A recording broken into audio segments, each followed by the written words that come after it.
दोस्तों आज हम बात करने वाले हैं clause number 4.2 that is confidentiality. सबसे पहले इसको समझना पड़ेगा कि स्टैंडर्ड कहता क्या है, कॉन्फिडेंशियलिटी की रिक्वायरमेंट क्या है और इसको इम्प्लीमेंट कैसे करना है अपनी लेबोरेटरी में। ठीक है, इसको हम स्टेप बाय स्टेप चलते हैं। सबसे पहले कॉन्फिडेंशियलिटी की हम डेफिनेशन को समझेंगे। ये क्या कहती है? Protection of information to ensure that data is accessible only to authorise personal. मतलब जो भी डाटा है लेबोरेटरी का वो सिर्फ ऑथराइज पर्सन के पास ही एक्सेसिबल रहे, इसके अलावा अनऑथराइज पर्सन एंटिटी किसी के पास नहीं होना चाहिए। बहुत सिंपल सी डेफिनेशन है, इसको हिंदी में कहते हैं गोपनीयता। ठीक है, इसके बाद इससे ये समझ में आता है कि कोई भी इंफॉर्मेशन हमारे पास है, हमें ना तो वो किसी कस्टमर को बतानी है ना किसी पब्लिक को बतानी है। अनऑथराइज का मतलब ये हो गया। इसके बाद हम बात करेंगे क्लोज नंबर 4.2.1। इसकी जो जेस्ट है ये है laboratory is responsible for the management of all the information.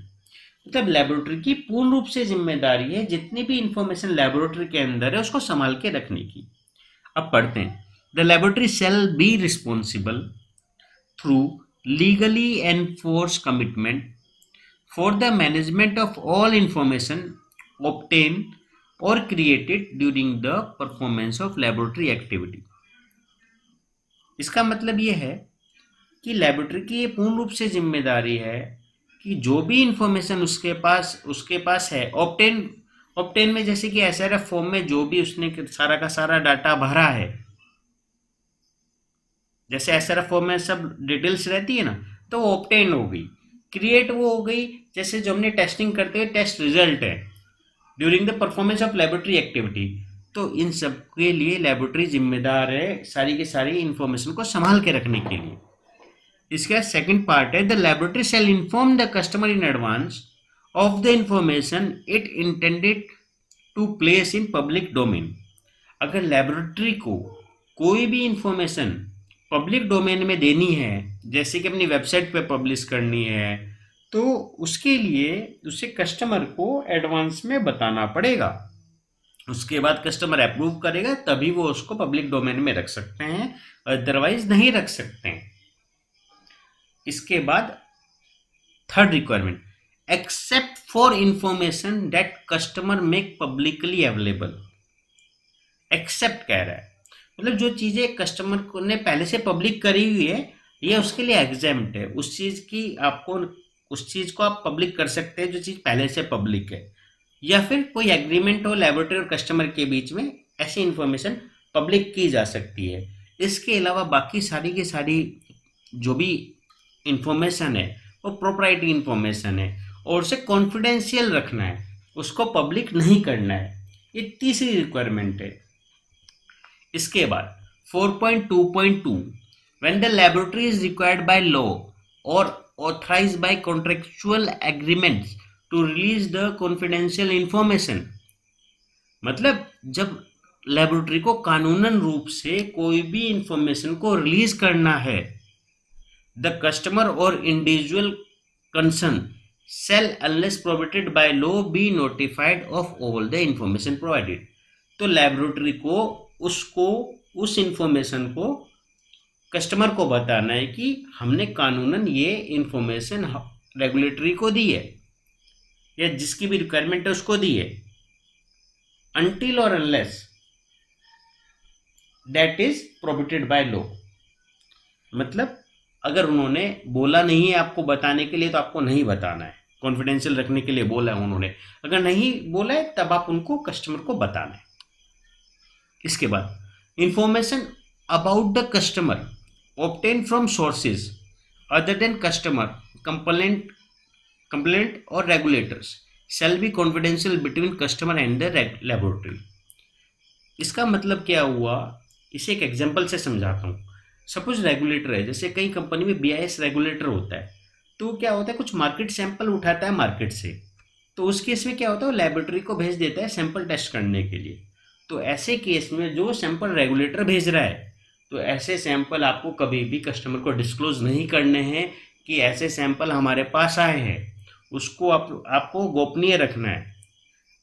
आप ऐसे अगर हाँ रेगुलेटर को कोई प्रॉब्लम नहीं है, जैसे सेकंड लाइन में कहता है the provider source of this information shall be confidential to the laboratory and shall not be shared with customer unless agreed by source. अगर सोर्स को कोई प्रॉब्लम नहीं है तब आप इस इंफॉर्मेशन को बता सकते हैं, लेकिन अगर कोई भी रेगुलेटर भेज रहा है कोई भी सैंपल, तो ये चीज़ आपको डिस्क्लोज नहीं करनी है, इसको आपको संभाल के रखनी है। ठीक है, इसका अगली रिक्वायरमेंट समझते हैं।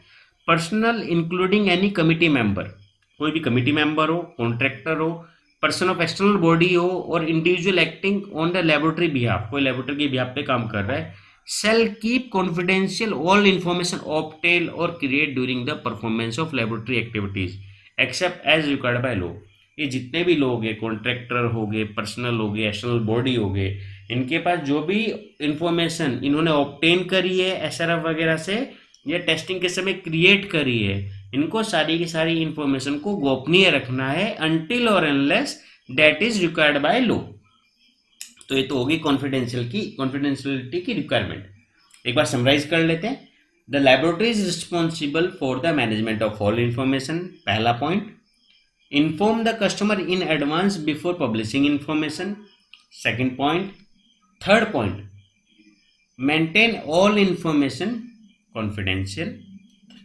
इसके बाद अगला point, notify the concern party before releasing confidential information until prohibited by law. ठीक है, ये होगी हमारी रिक्वायरमेंट समराइज। अब ये जो क्लॉजेस इम्प्लीमेंट कैसे करना है वो समझना बहुत जरूरी है। इसके लिए क्या करना है, इसके लिए सबसे पहले कॉन्फिडेंशियलिटी पॉलिसी को बनाना है, उसके बाद उस पॉलिसी को पब्लिश करना है, पब्लिश करने के बाद उसको कम्युनिकेट करें, एम्प्लॉय के साथ करें, स्टेक होल्डर के साथ करें, जितने भी रिलेवेंट पार्टी है लैब से रिलेटेड सबके साथ इन्फॉर्म करें। फिर उसके बाद उसको डिस्प्ले भी करें जगह जगह, और जितने भी आपके लोग हैं, एम्प्लॉयज़ हैं, सप्लायर हैं, वेंडर हैं, उनके साथ नॉन डिस्क्लोजर टर्म्स इस टाइप की उनके कॉन्टैक्ट में डालें। तो ये सब छोटी छोटी सी चीज़ें हैं। अब कुछ एग्जाम्पल बता देता हूँ जिसमें लोग गलती करते हैं कॉन्फिडेंशियलिटी में। जैसे पब्लिश टेस्ट रिपोर्ट कर देंगे, क्लाइंट की डिटेल वेबसाइट पे डाल देंगे, पब्लिक डोमेन पे डाल देंगे बिना उनसे कंसेंट लिए। इसके बाद जो सेकंड एग्जाम्पल है, जैसे हमारे कोई भी रिपोर्ट हम बना देते हैं तो उसका वो टेबल पे ऐसे ही पड़ी रहती है। कोई भी डॉक्यूमेंट हमारा है उसको प्रॉपर तरीके से लॉक एंड की में रखना है। थर्ड, कोई भी रिकॉर्ड हमारे हैं, लेबोरेटरी की पुरानी रिपोर्ट है, बिना श्रेड करे डिस्पोज नहीं करना है। सबसे पहले उसको श्रेड करें, श्रेड करने के बाद उसे डिस्पोज करने का तरीका उसे बेचे ना, उसे वहीं पर आग लगा के जला दें। पहले सबसे पहले श्रेड करना ज़रूरी है। बिना श्रेड करे कोई भी रिपोर्ट कबाड़ी वाले को नहीं बेचनी है।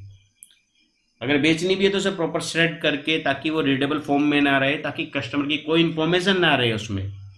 इस तरीके की चीज़ें करनी है। जो लोग चैनल पे नए हैं क्लोज नंबर 4.1 इम्पार्शलिटी को भी पढ़ लें, और एक क्लोज नंबर हमारा 4.2 ये भी क्लोज हो गया है अपना। इन दोनों के दोनों क्लोजेज में अगर कोई भी प्रॉब्लम है प्लीज़ कमेंट करके बताएं, और वो कमेंट का मैं एक वीडियो में सारा का सारा जवाब दे दूंगा।